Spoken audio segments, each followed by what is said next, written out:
Whoa, you've stumbled into Dr. Grekov's AP English language class. Consider yourself lucky. And we get it. As former Grekov AP Lang students, we understand that you might be scared, but don't worry. You don't have to be Mark Twain or Shakespeare to pass this class.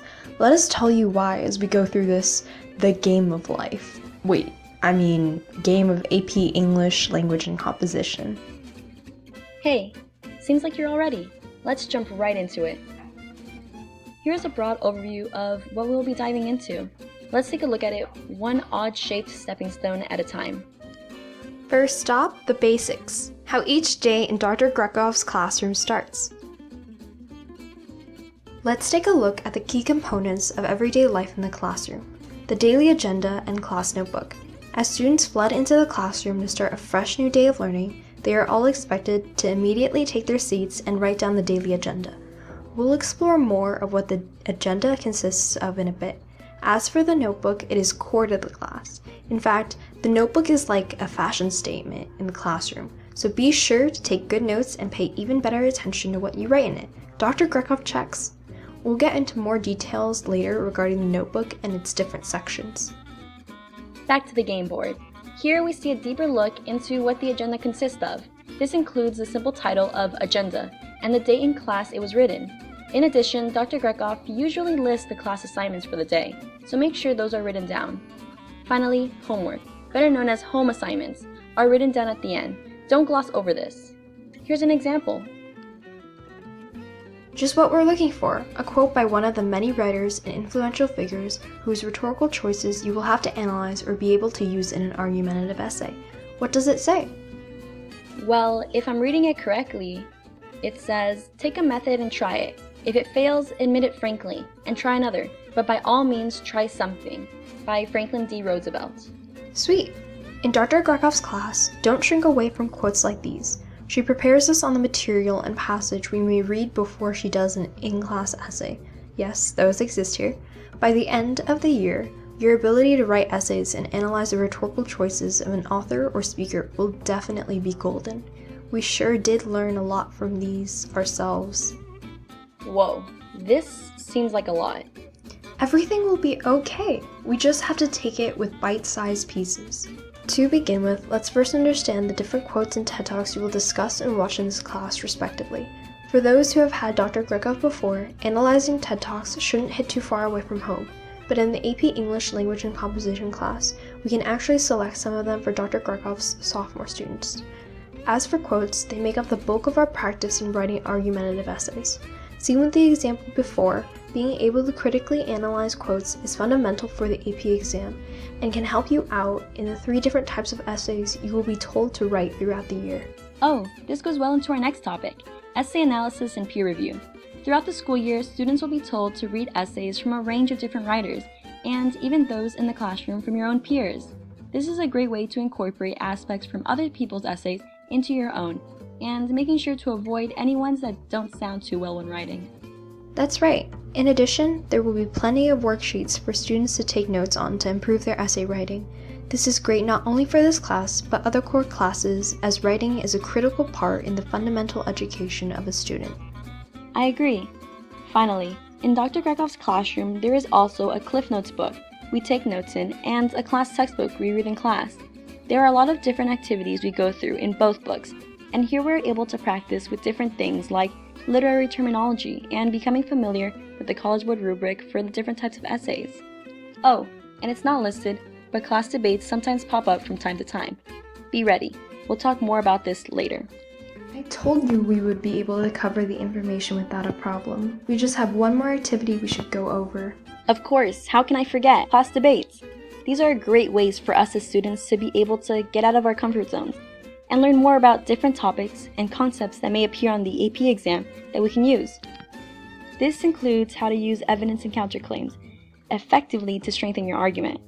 In addition, what logical fallacies are and how to avoid them. Last but not least, a great example is how to use different types of appeals to reason, emotion, and credibility when presenting your case in these class debates are able to help you a lot when preparing for the AP exam.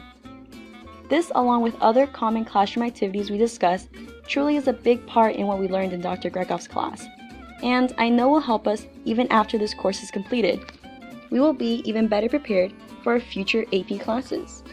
You got it. Thanks to Dr. Grekov and her lessons, I am more conscious about the evidence, counterclaims, appeals, and logical fallacies in my analysis of speeches and texts, including my own. With class debates, being able to organize my notes, to analyze for any logical fallacies and arguments, and to develop a claim to defend in a time crunch was always thrilling.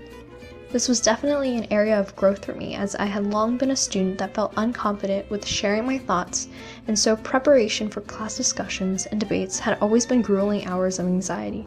The many literary debates made me more comfortable to discuss with others in a classroom environment.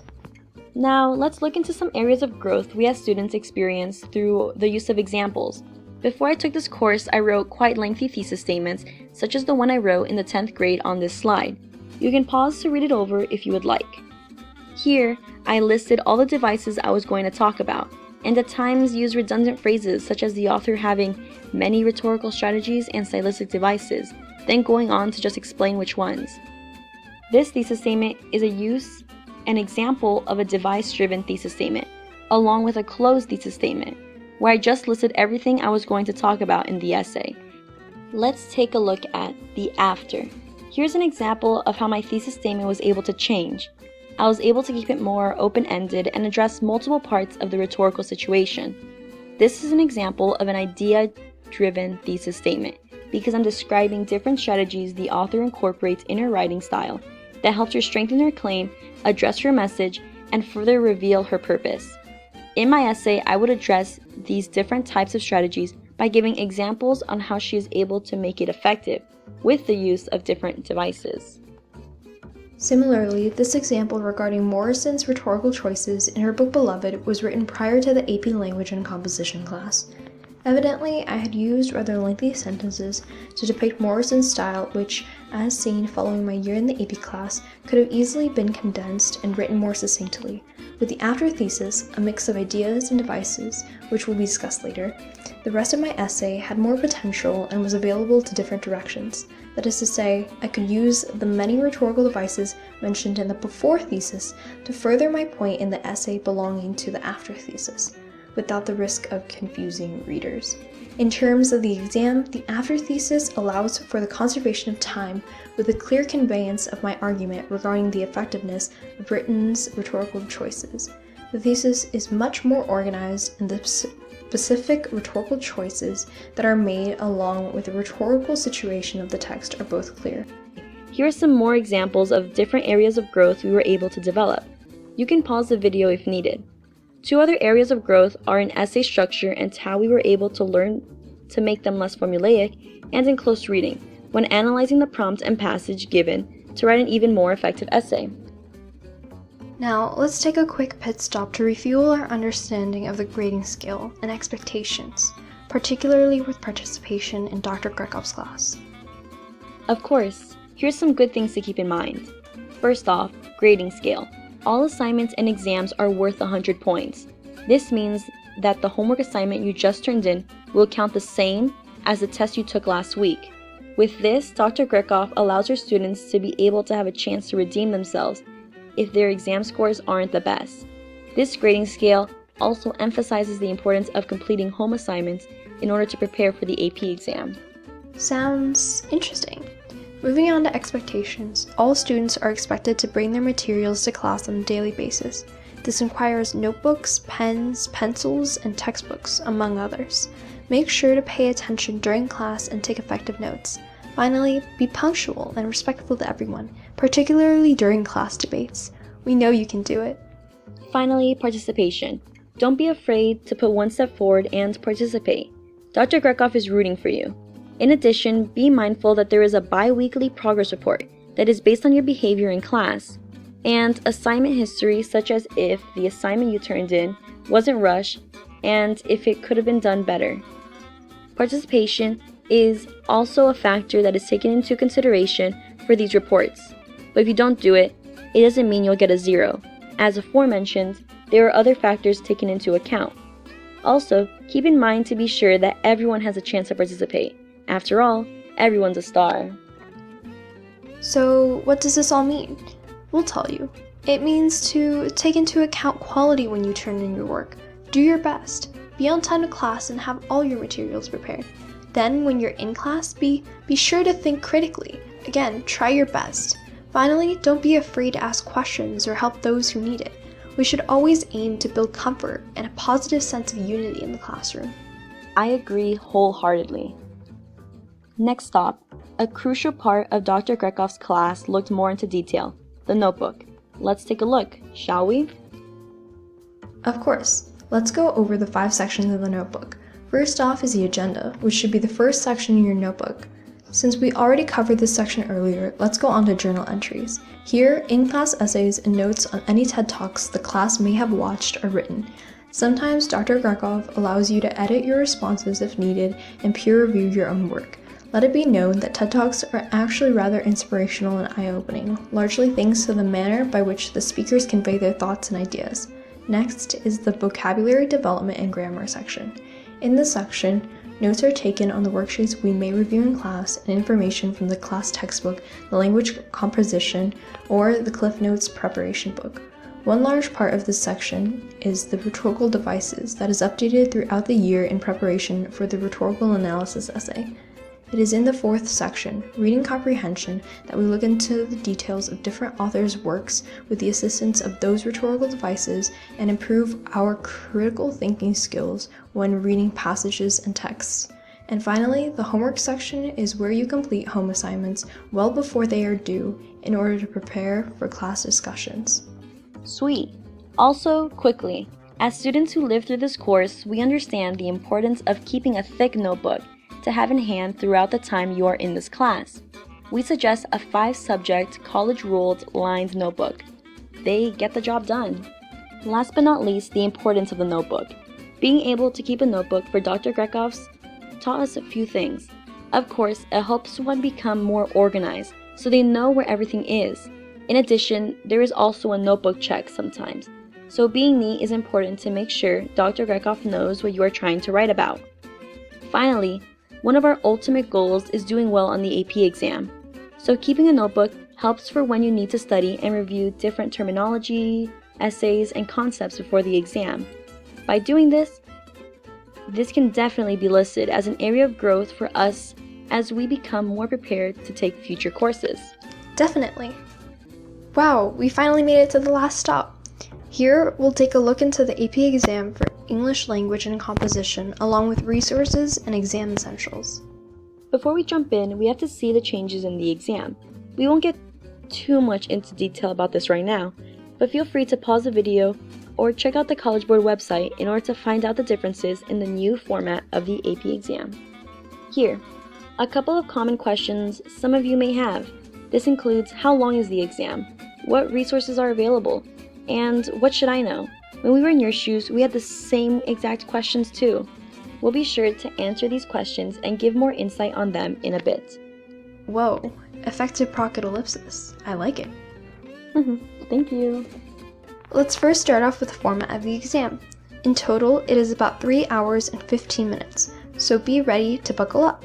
Within those 3 hours, you will have to answer about 45 multiple choice questions for the first section, and then 3 FRQs, or free response questions, also known as essays, for the second session of the exam.